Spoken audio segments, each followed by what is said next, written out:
Hello?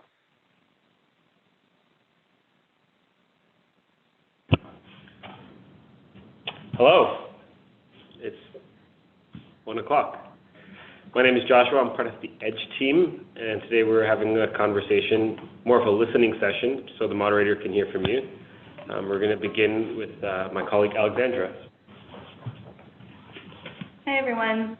I just want to take a moment to acknowledge the territory that we are on currently, and give a moment to all of you to acknowledge the territory that you are on. So if you want to do that within the chat box or have a personal acknowledgement as we go through this, I'll read where we are here.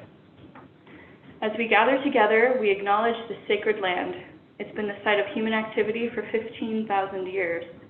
This land is the territory of the Huron-Wendat and Petun First Nations, Seneca, and most recently the Mississaugas of the Credit River.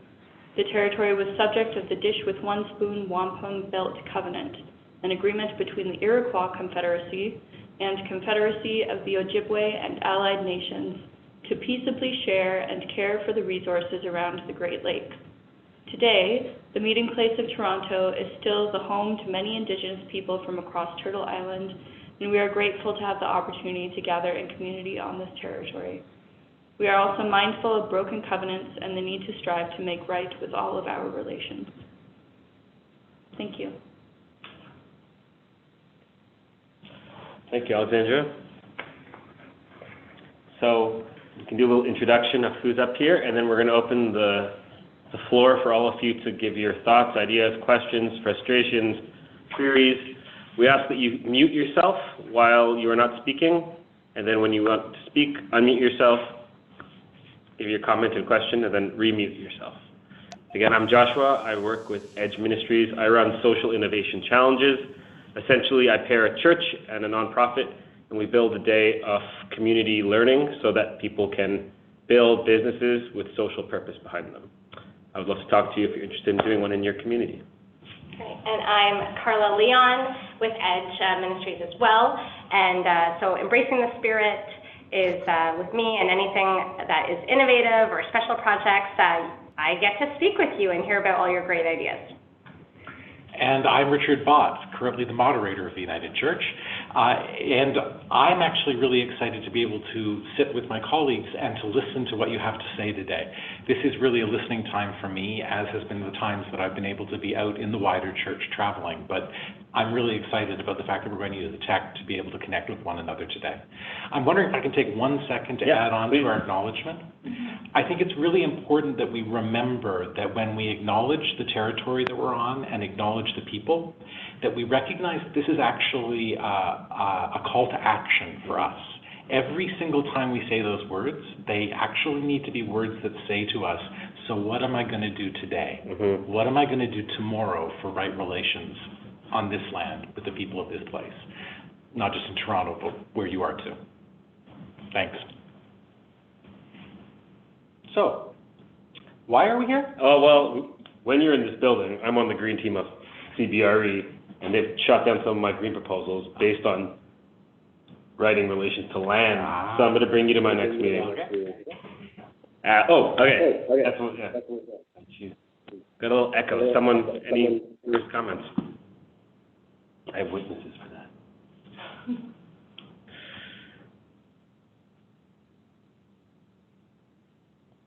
Does anybody out there in cyber world have any queries or thoughts for Richard?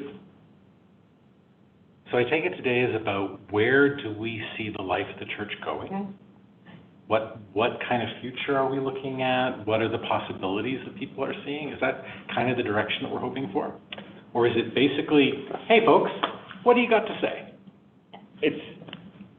I would say the latter, to be as least prescriptive as possible. Okay, great. I think that is the general, that's where EDGE works. We work in this area, as we know the church is changing in big ways. Where are there ways to live and love in greater ways in community? Okay, great. So I guess the question, folks, is what is it that you'd like me to know? What is it you'd like us to know?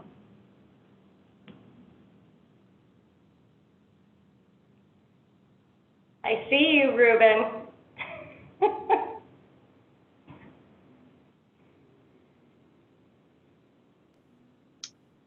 Uh, my name is Ruben Nelson. In grade 11, I became a candidate for the ministry of the United Church, studied theology both in Canada and India, and realized in that process that my calling is to be a theologically trained layperson. So in one sense, I've been steeped in the United Church in all kinds of ways, and have played a role that's not quite normal, which fits with what, it's not so much, I don't see myself as in any sense instructing you, but in the same way as the acknowledgement of the territory that we're on, the acknowledgement to become conscious of what our forefathers did unconsciously, and to learn to own that and be responsible for it. It's in that sense that I would just say something briefly. And for me, the really critical thing is the wider the context that we live in, not as modern Western culture. And the work that I do has suggested that we are facing the long disintegration of modernity. And therefore, that would be all of the institutions of modernity, whether schools or universities or governments, that we shouldn't be surprised that they work less well. That would also be true of churches. And so for me, what's interesting is it possible for the United Church to become the church that awakens to this reality before others? That we're not, the whole EDGE program is a statement that we're not just concerned with our own disintegration and loss of congregations and numbers and money, but that in fact we're interested in what's next. And my challenge that I've offered to Carla and EDGE is that, and I offer this to any institution that I work with, whether university or corporation, and that is that these are now corporations or institutions or churches in the 21st century, because that's what the calendar says, but we are still by and large institutions of the 20th century. And in fact, our governments, which will meet in a couple of weeks, are by and large institutions of the 18th and 19th centuries. And it's increasingly clear that those institutions don't function well. But the kind of death and rebirth at that scale is not something that in Protestant theology we're used to thinking about. That our focus has been more individual and even small group. And so there's a calling, I think, for the church to be among the institutions that is actually observing and thinking and recording and responding to this. So that's what I would have you chew on. Thank you. That's a helpful observation for me.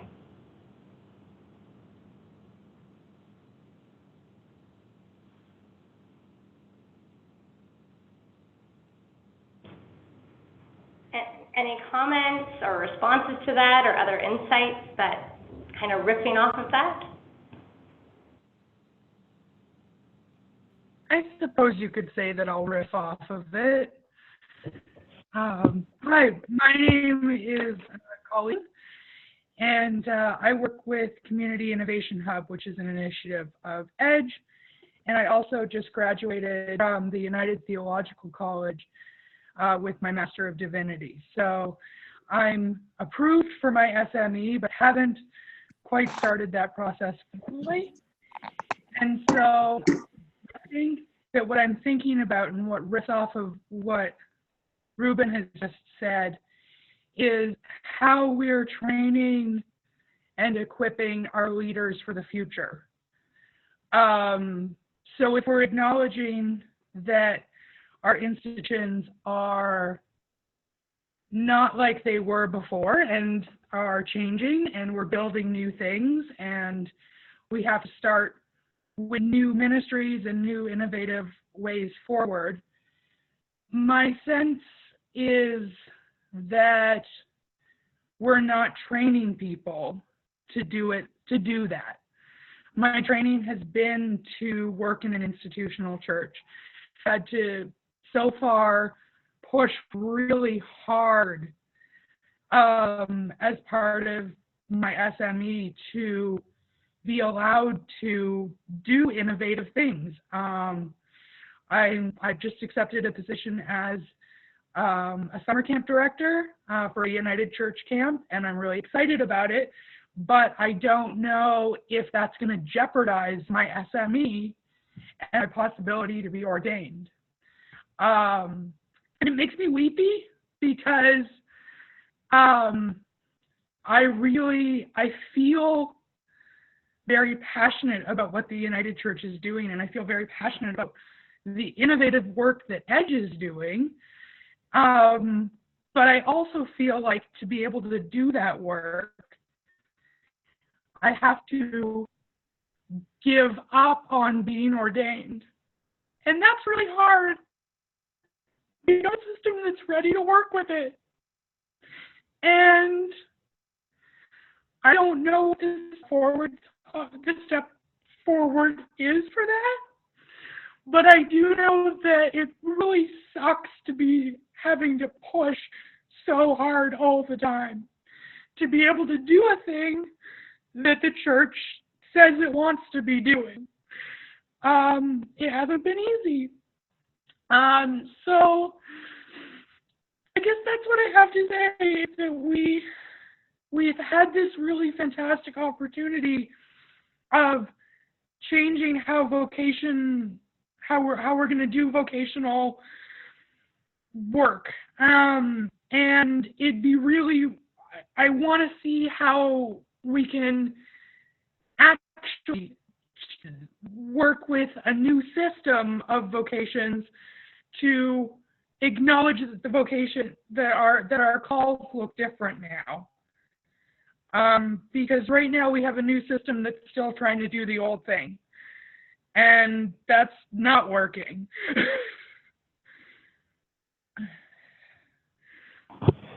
So what I'm hearing is that the institution hasn't caught up with the ask or the need that you're seeing there for ministry.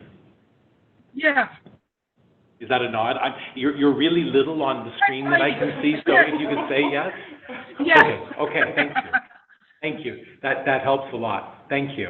And I hope that as your journey goes on, that the church also finds ways of meeting you in the ministry that you're called to. So I hear that in you right now. Thank you.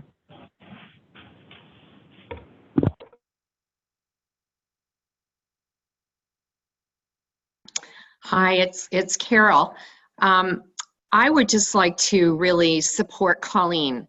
I'm a lay member of the church, and I have sat on at least 2 discernment committees for people who were so passionate about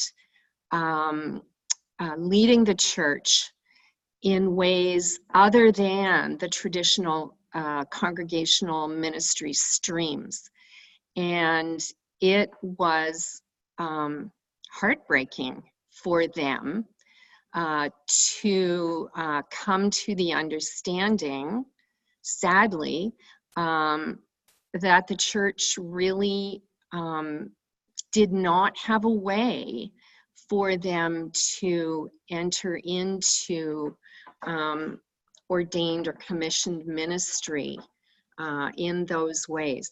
And I would really strongly encourage the church to not just say supportive words to people like Colleen and others who are seeking alternate forms of ministry engagement, but to really work hard to find a process that will be effective for them to lead our church, because we are going to lose these people from our church if we cannot find a way to support them in going forward.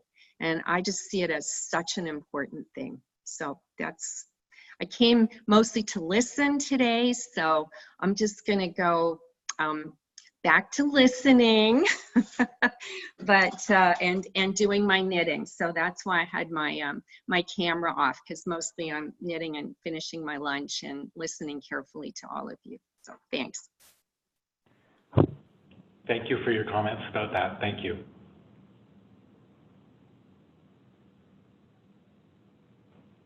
And I think as we're listening to some of these ideas about leadership and about postmodernity, like what else does that look like? So in terms of leadership, are there ideas about how we can better support new leaders and emerging leaders within new ministries and new models of ministry? And then on the other side, is there other impacts that also would be supportive beyond the leadership support and development?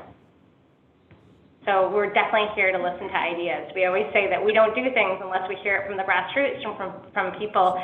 And as a lead for innovation, that's why we're here to listen, so we can be responsive to it.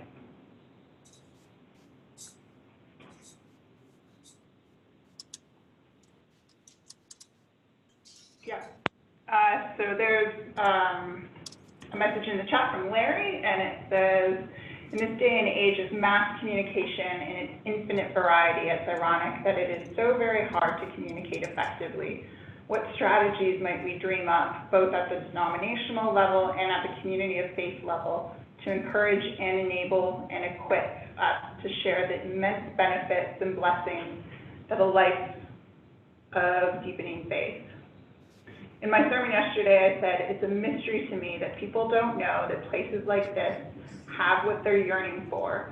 I guess it's because we haven't bothered to tell them. So how might we tell them?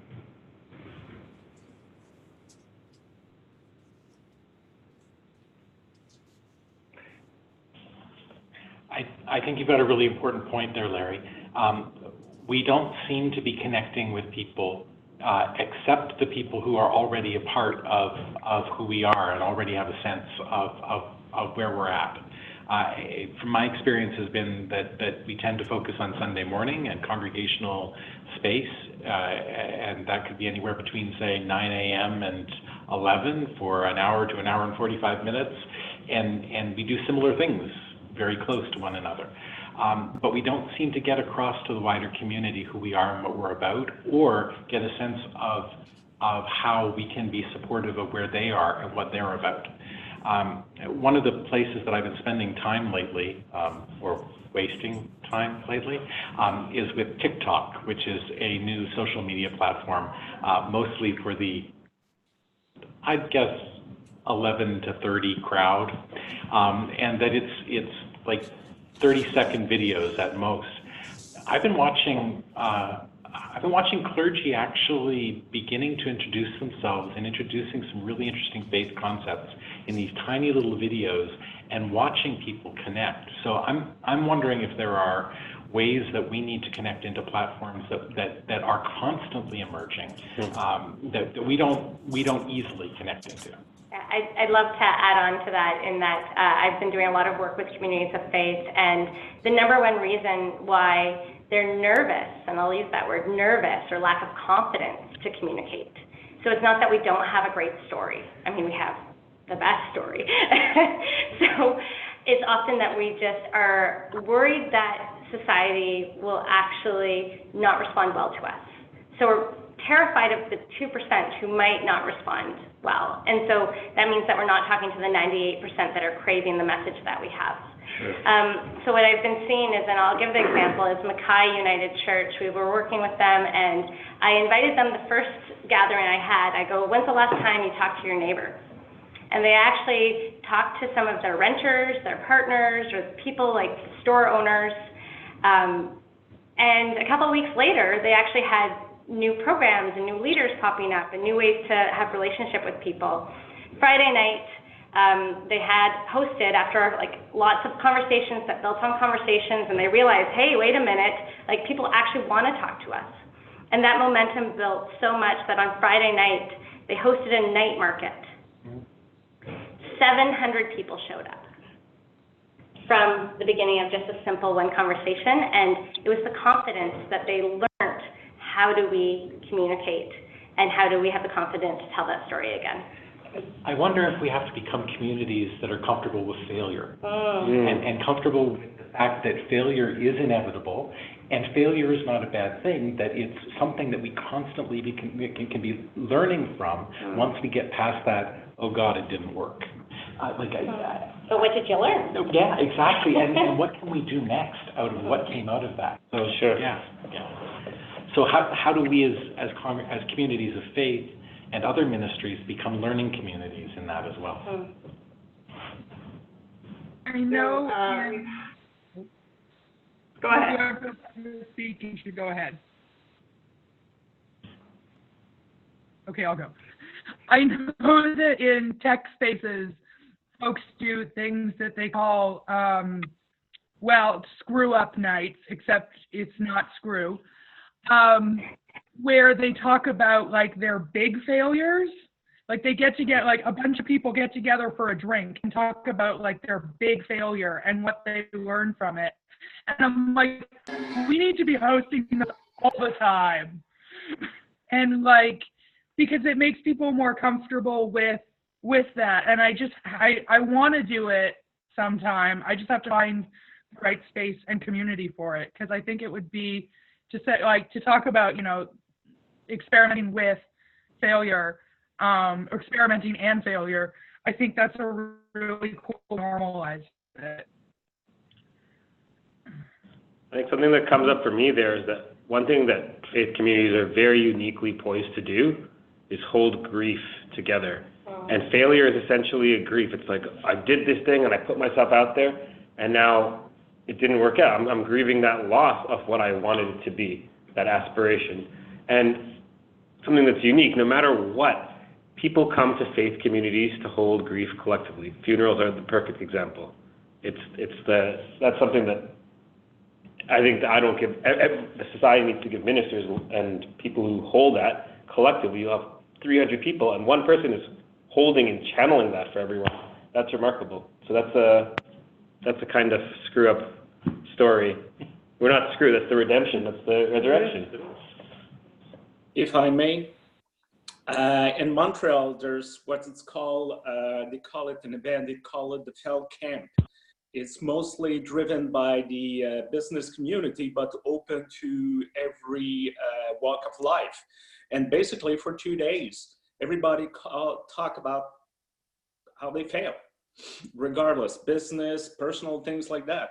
And it's not like a depressed gathering, but it's part of this entrepreneurial thing that you only need to succeed one and you can fail 25 times, but if you succeed one, you got it and you always learn. So that's something we could emulate, join in or imitate this having this kind of like Colleen say, let's gather, let's talk, let's tell our stories of failure and let's learn. Stefan, one of the things that excites me, listening to what you said, when I was first in British Columbia, I did what I called cross-pollination. And cross-pollination was bringing together 12 people. There were 6 clergy types and 6 business leaders from the community. And each one of them had 12 minutes to talk about a passion of theirs. And then we had lunch together, and then in the afternoon, people were invited to connect with other people who had passions that spoke to them.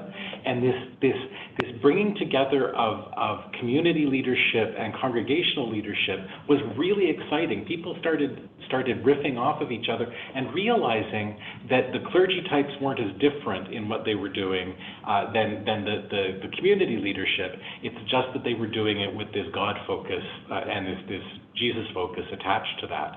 There were some really exciting things that came out of ways of bringing together people for those conversations. So yeah, thank you for that. I'm just going to read a message that came in from Brewer, who is in a public area, so is typing instead of chatting. So she says, I'm joining as an ordained member of the Christian Church, Disciples of Christ. where there are great models of being ordained and having a variety of calls to ministry. Maybe it's one of the ways we can help you in building actual changes into the system as it is and as it's emerging. That is great, and I think our full communion relationship with the Christian Church Disciples of Christ in the USA and Canada, and our full communion relationship with the United Church of Christ, both of those denominations have some absolutely exciting and really different ways of understanding lived ministry. That you're absolutely right, that we have places that we can really learn from in that. Thank you.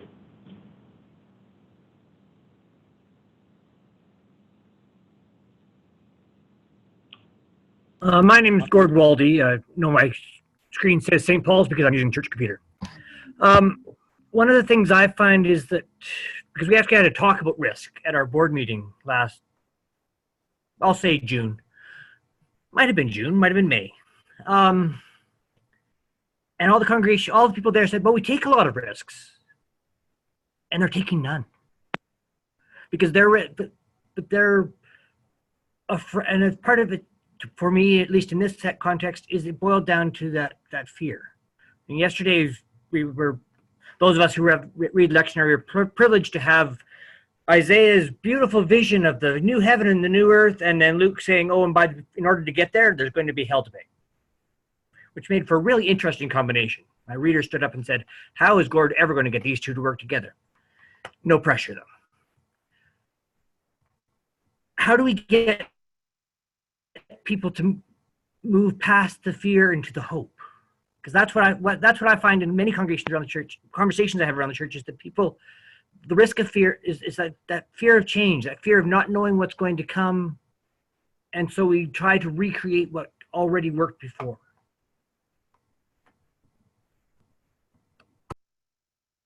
Hello, Gord. It's Stefan. This is very interesting, and it feels a little, I don't know, some of us have ideas, but it feels like we're stuck.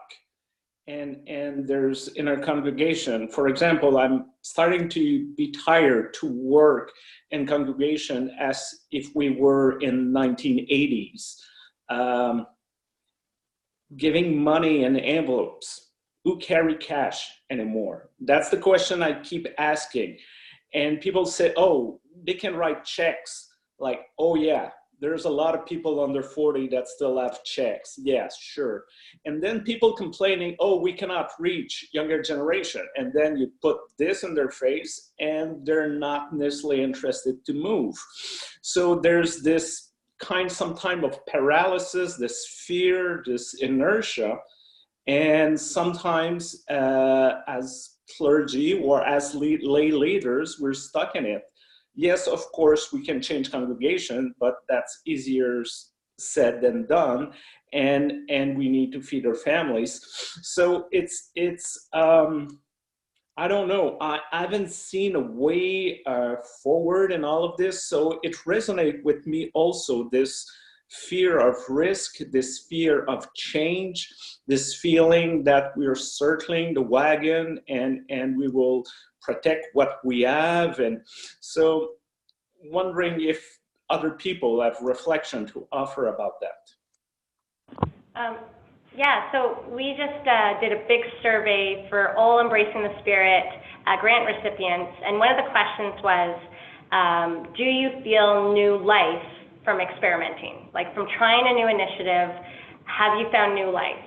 90% of the communities of faith said yes. Two other stats that kind of came out for me was that 98% of the communities of faith who are experimenting and trying something new and being innovative and taking that risk actually felt that they could listen to God more. And 99% were able to listen to the community more.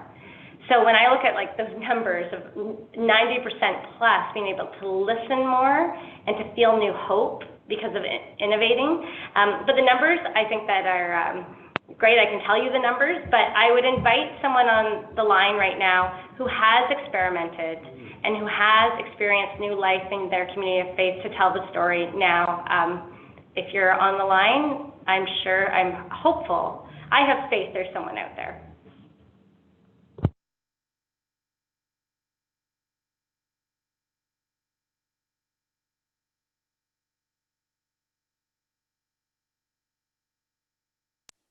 And how have you come over resistance and fear? Hi, everybody. It's Joy Bott. We've got a number of projects on the go out of St. John's United Church in Marathon that we're really excited about.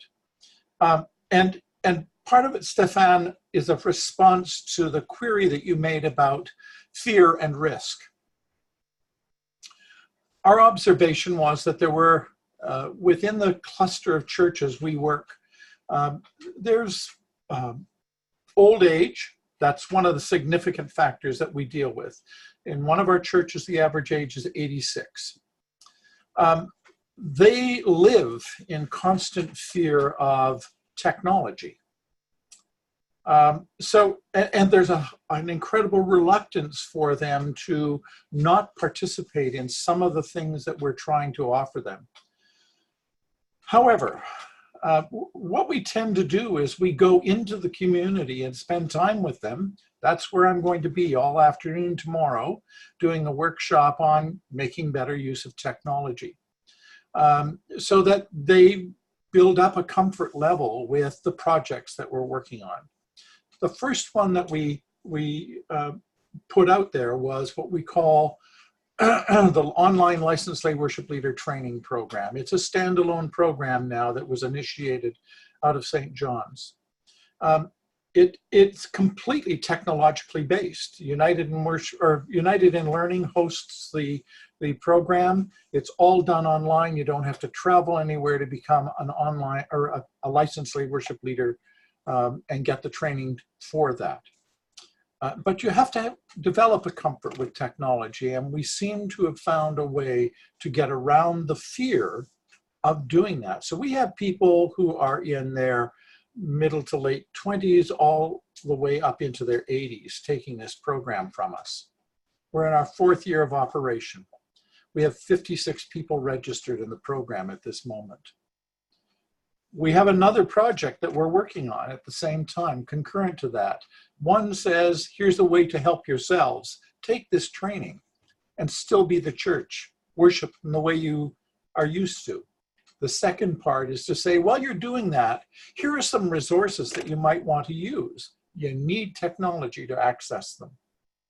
So one of the projects, or part of that project, is in January, Joy and I are planning a road trip along Highway 11, where our plan is to stop at every United Church along the way and say to them, have we got a deal for you?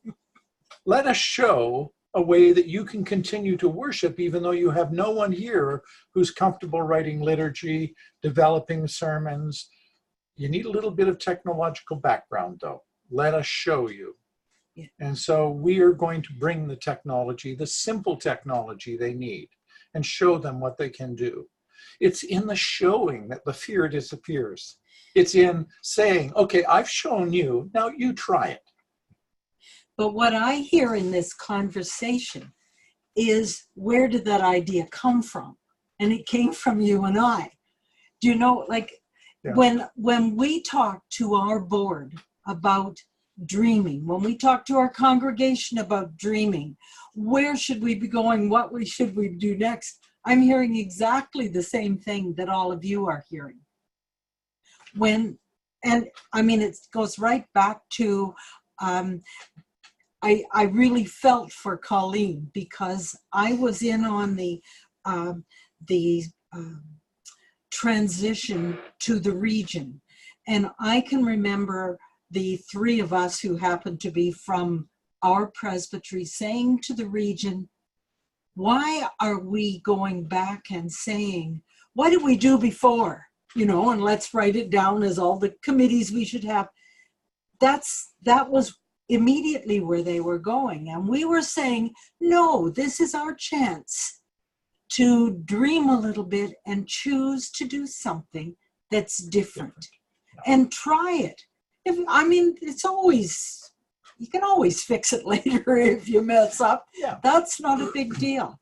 But it's how do you get people to believe you when you say, I want you to give me all the ideas you can think of. Don't worry about stupid ideas. Those are the ones that are really fun and really work. Yeah. You know, Colleen is talking about ordination. Well, how do we get to the pastoral relations people and say, maybe you're not dreaming hard enough here?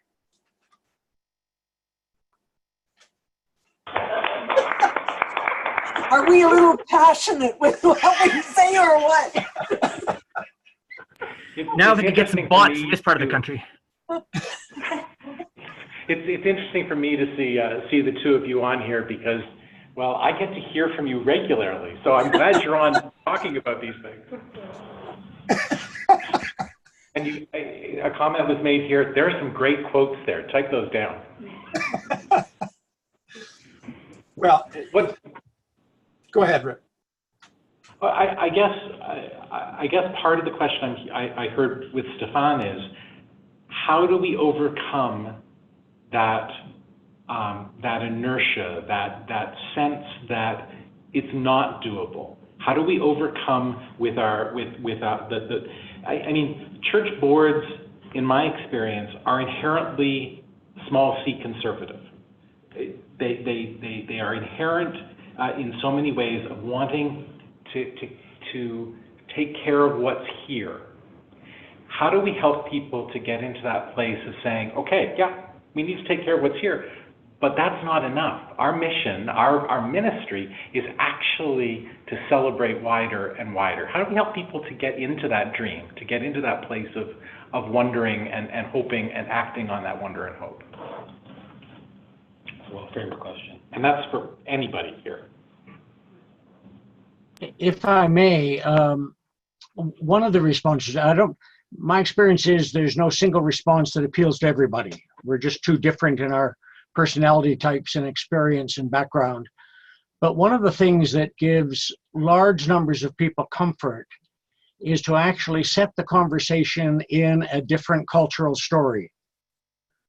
And mostly in the church, the cultural story, the wider culture that we're in is taken for granted, other than the fact that some things don't work.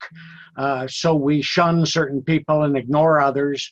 And that part of the church then becomes a way to mop up after the culture. And we call that God's work.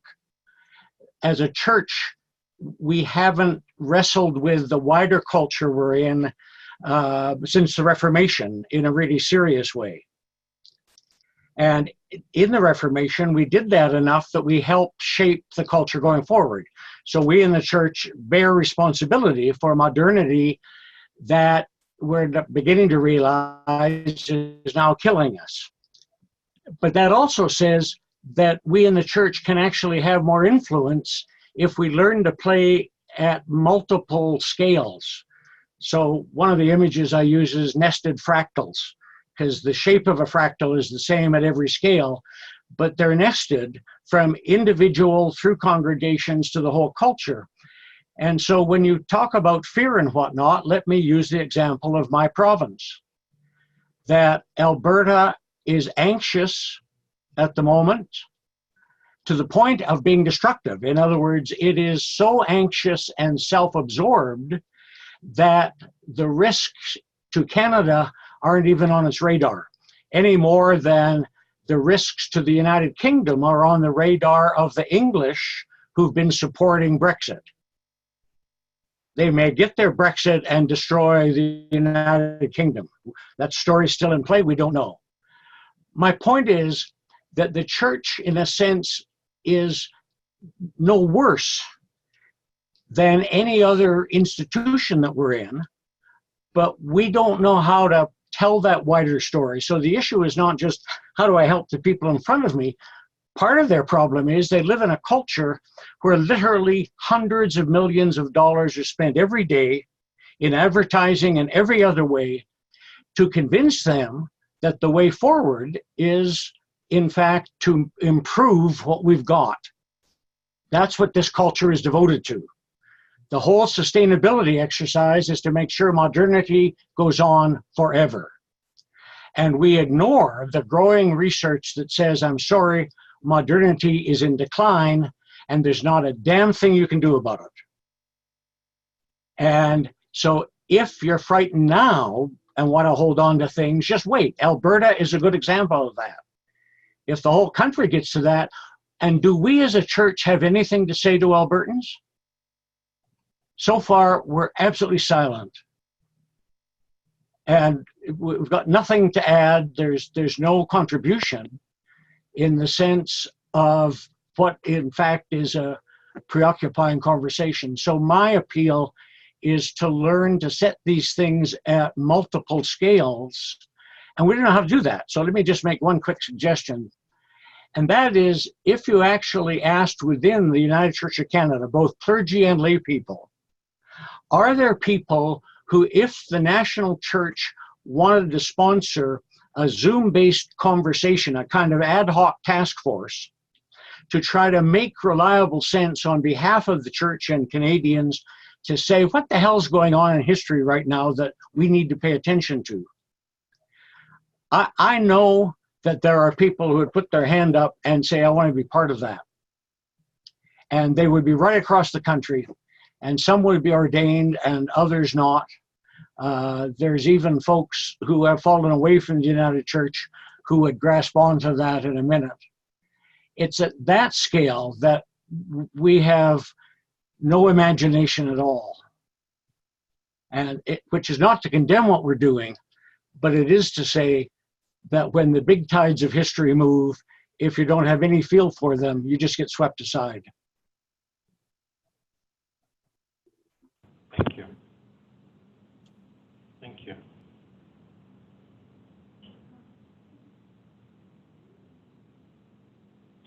I want to take this opportunity to quickly encourage anyone who hasn't spoken.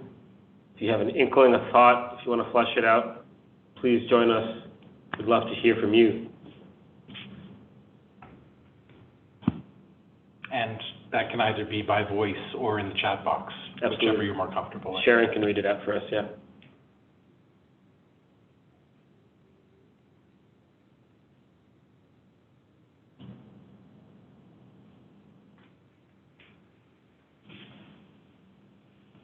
Question? Well, I have a comment, I guess. Sorry, I'm just somebody else sitting in the room. Alexandra here from just about that question around fear and kind of this immobility piece. One of the things that I feel as if like we do really well is we come together and we worship together well. And then we leave on Sunday, and sometimes some of us carry those spiritual practices that into our regular life, and some of us don't. And maybe some of our boards at our churches or communities of faith end up, working in spiritual practice together. But my inclination is that there are, the thing that we uniquely have to offer to this fear question is this hope that comes through being able to follow the Spirit into what we're being called to do. The fear-based reaction comes from believing that we have the answer within ourselves already, and that we're basing it upon these materialistic and known boundaries, but the answer is beyond those. The answer is within our faith and within following the Spirit in our lives. And I think that that's the thing that helps to move people out of this space of fear into a space of hope, is really grounding yourself within your connection to your individual connection to Spirit, and then your collective connection to Spirit, and how those things can help you just listen to what's happening and be able to feel enabled. And of course there are there are material constrictions to making particular decisions and things like that, but approaching it with the spiritual lens first gives a different starting place, and one that is full of much more hope, I feel, than the fear side.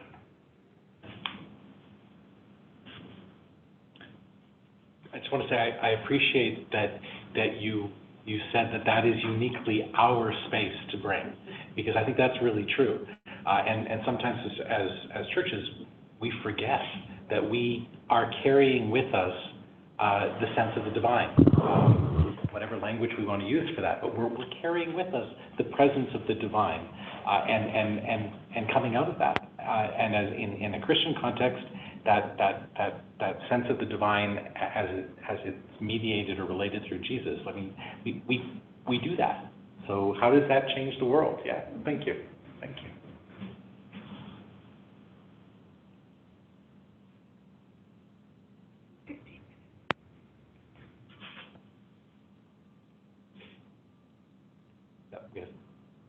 That's what we have left. Yeah.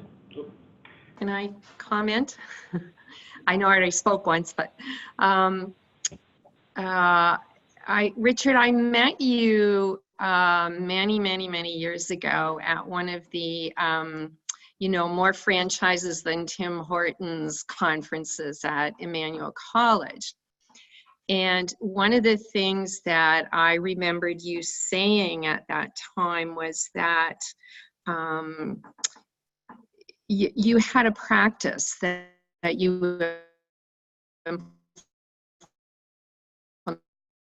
implemented that in your church, and it was an experimenting really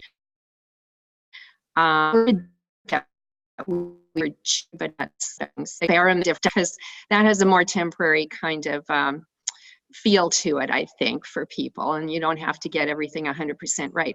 But anyways, the thing that I remember you saying at that time, Richard, was that you had a policy, and I hope I've got this right, that when something new was being done, that there was a 6-week moratorium within your church on making any kind of judgment or feedback or comment about whether people liked or disliked the change, whether it was a good thing or a bad thing, that there should be no comments of that nature for a period of 6 weeks. And that after the 6 weeks was up, when people had that opportunity to experience it and feel their way through it, then there would be a very intentional discussion about how was that experiment? Should we keep going with this? Is it good for people? Is it not good for people? And I think there's a great deal of wisdom in that approach, because I think it's just our human nature to be very judgy about any sorts of change and how comfortable or uncomfortable we feel with it. And so I just wanted to kind of lift that up as something that has certainly stuck with me over many years. Thank you. That is a practice that I've continued in many communities of faith, is that we're very clear right at the beginning of what the purpose of an experiment is. We know what outcomes we're looking for, and then we go into it, but we're really clear. We need to hold off on any comment for 6 weeks, and then we'll give you at least 6 different ways of responding with your thoughts and feelings, but people need to actually experience it. And I found that gets us to deeper levels of thought about our experience. We still get people writing about their first impression, but they write it after having lived in it for about 6 weeks. And lots of times we still get, this is not working for me, and here's why.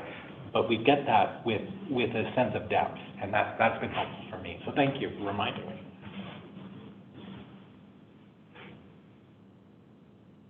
Did we have a written one? Yes, Ruben says, why are there only a handful of us on this call? What is being done to find and connect with the folks who would love to play? There must be hundreds of us, or even thousands. So are we creating and using a database?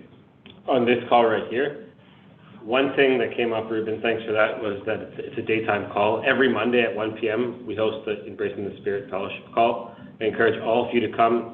Tell anyone, it's completely open, it's on the internet. It's on our EDGE calendar, we tweet it out, and it's in the newsletter. We have all the EDGE staff meeting today, so I thought it'd be useful to have Richard, and he graciously joined us. In terms of having more people to these calls, he's received several requests to maybe do one in an evening or a weekend. We're working to figure that out. There's also the level of regionalness. Carla, do you want to talk about the Ottawa cluster of 12 or 16 churches? Yeah, so there's lots of different ways to be connecting. We're actually experimenting as EDGE right now with an innovation cluster. So in Ottawa, Eastern Ontario, Outaouais Regional Council, we've partnered with Jane Dawson, who's part of the staff team there, and invited anyone who wanted to take part in a conversation to get to know each other, start thinking about abundance and doing some of that regional work there. What could they do more together? And really the takeaway was, this was last Wednesday as our first experiment, and the biggest takeaway, which was really quite remarkable, was the fact that everyone felt that they were more together and the importance of being united, which is a great outcome. Is there anyone else on this call that has an answer to that or a suggestion, comment on Ruben's question?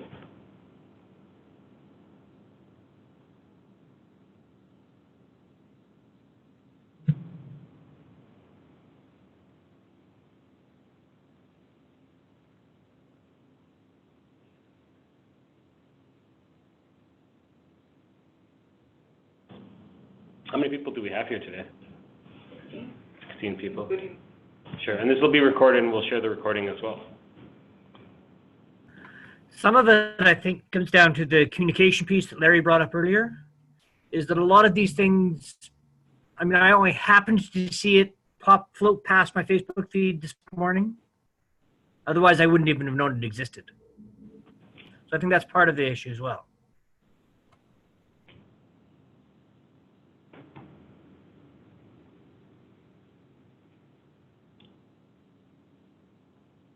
In raising the question, I wasn't in any sense being critical. Let me be clear. I think EDGE is the most important new initiative of the United Church.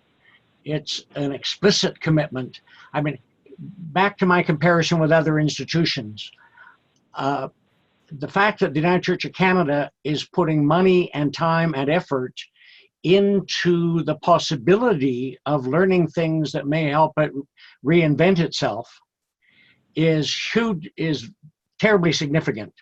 My sense is that you could count the 100 universities in Canada, and you might find 2 of them have an analogous exercise. You could count the 100,000 corporations in Canada, and you might find that 0.5%. Now, you'll find lots of people who talk about transformation and change and learning and all that stuff. Most of it is gas.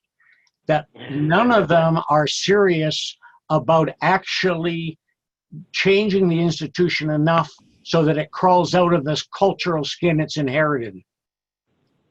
I mean, this has been my life and my work that the church has sent me on, although we didn't have a way of commissioning lay people then, so it sent me on kind of with the back of the hand. But it's been my life, and therefore, I mean, I talked to a new principal at one of Canada's foremost universities, and his comment was that he has found the institution to be sclerotic, and that most of the faculty are tightening the nuts on the institutional framework in the hope that nothing untoward will happen. So the church is not only just not any worse, in some ways it's a leader here if we take that seriously at a variety of scales. In other words, our work is actually as the United Church of Canada, that we're helping to position Canada for the 21st century and not just our individual congregations.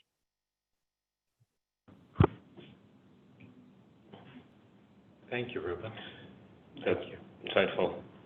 Hi, it's Maggie. Can you hear me now? Yeah, hi, Maggie. Hi. It took me a while to figure out the Zoom functions. So technology is one of the issues. I want to ask about clusters, or just comment about clusters.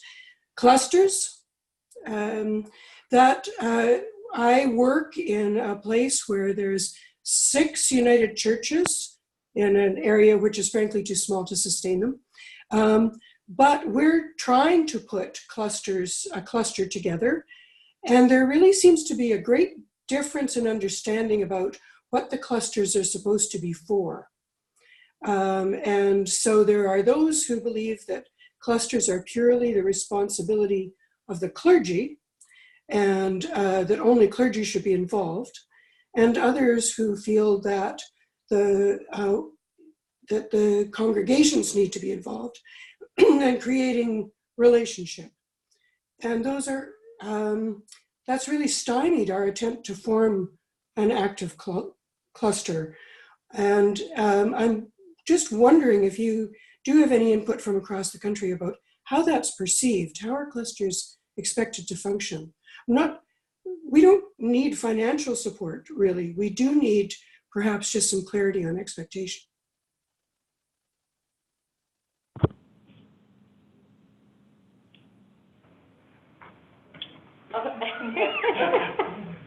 Hi again. I'm working with the clusters and networks at the national level, more so working with each of the folks within regional councils across the country on how to address this question of clusters and networks. I think the answer to your question is probably more ambiguous than you would hope, in that there are clusters that are emerging that are largely clergy-led. There are clusters that are emerging that are largely lay-led. Some where they're just like, no, we don't want the clergy as part of this because it's really about regional planning for like a future that may or may not include the current clergy person or have a rotation of clergy that come through.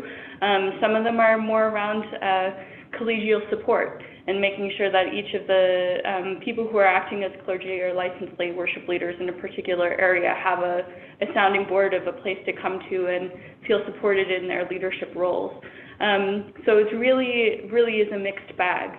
And in terms of accountability and like relationship to the church, the best thing that you could probably do is just get in touch with whoever your regional council administrator is, or whoever is working with communities of faith or clusters if there's a designated person, and just say, hey, I'm interested in the potential of this starting. And they'll probably be able to point you in the direction of a couple of clusters or folks that are working in your area that you might be able to be in touch with and learn a little bit of how they started and how they're relating to the more formal structures of the church. But they are rather informal bodies, so yeah. So I love that answer, Alexandra, because it was like a big yes. Mm-hmm. Whatever you were asking is yes. It means that you're allowed to move forward in what's working for you, which is really liberating. I was actually on a Zoom call the other day, and one of my favorite quotes from it was this one person was saying, actually, the governance changes, there's so much unknown that I feel freedom to actually do what I feel called to do. Maybe I could respond then a little bit, because the sense in my small group of clergy who are to some degree trying to get the lay people involved is that the communication is even more so being downloaded onto ministers, and that's isolating the communities of faith, depending on who their minister is, the time, how, what their working hours, whether they're full-time or not. And that the communications we often complain about the communications in the United Church, but so much of it ends up at the clergy gate. And so partly what we were hoping to do was to expand something so that the communication continues in congregations where there's been real change in clergy leadership and where there's projected to be quite a lot more in the next few years, and increasing isolation in those communities.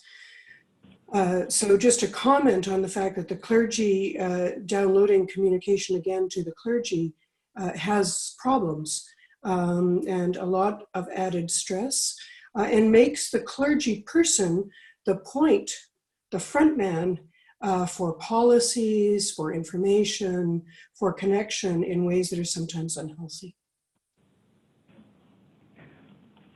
One thing that I can mention around clusters in general with communication is that we've been meeting together as a group, like some of the different regional council staff around clusters and networks, and the last time that we met was particularly on this question of communication.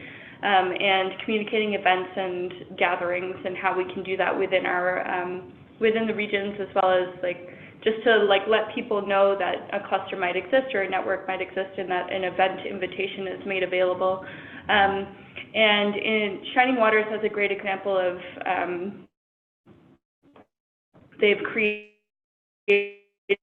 this online calendar from across the United Church can upload any sort of event. They just end up on the back end clicking accept and putting the event into their calendar. So it's a space where anyone from a community of faith, whether they're a lay person or more clergy leadership or licensed lay leadership, can go and interact in this space. You can look at the calendar and participate in things that work for you, or you can contribute to it. So this is just one example. I think we're trying to work on how we can make this example available across the different regions so that we can be more transparent and also share that communication workload. I know that it doesn't help with all of the communication downloading that is being put on ministers, but hopefully it does feel like it enables a little bit more of that communication within the formal spaces for everyone. Maggie, can I just ask, where are you seeing the pushback or the difficulty with communities of faith being part of it and not just clergy? Is that coming from the communities of faith? Is that coming from clergy? Just wondering. Actually, there's two places that pushback is coming from. One of them is for just a couple of those communities of faith who are already isolated from the United Church in some respects, right? So other communities of faith are really wanting to have more direct communication with one another, and finding that that's not happening with some of those congregations, frankly, who are the ones who are already the most in trouble and the most isolated, and whose ministers are very part-time and struggling. The other place where the pushback is coming is from the regional representative, that it should only be clergy. Thank you. Our time is drawing to a close. I just want to extend two bits of gratitude. One, Sharon Butcher, who's run our technology today. Thank you, Sharon. And to Richard for taking time. It's really a big role to hold leadership. You're stretched in lots of different ways. Grateful to have you here today. I'll let you close it. So I think the one other thing I'd like to add, folks know how to be in contact with you. Just to let you know, I would love to be part of these conversations and continuing conversations around some of these things. You can get a hold of me by emailing moderator, isn't that great? moderator@united-church.ca, or you can find me on Facebook at Moderator Richard Bott, or various and sundry other social media. But please connect with me, because I'd love to continue some of these conversations along with you. So can we take just a moment for prayer? Yeah, please. Holy One, we give you thanks. We give you thanks that we're able to be who you call us to be in our confusion and in our wonder, in our dreaming, and sometimes in our frustration. We ask that in this time together, even when we go away and be apart, we would remember that we are united, that we're united to support one another, that we're united in our love for one another and in our love for you. We ask that at all of our levels, individual, community of faith, community wider, region, province, country, world, that you would help us to understand who it is we need to be and who it is we need to become. That this world might be a place of true celebration and hope and wonder, not only for all your human children, but for all of creation. We ask these things in your love, by the power of the Spirit, and in the name of Jesus of Nazareth. Amen. Amen. Thanks, folks. Thank you.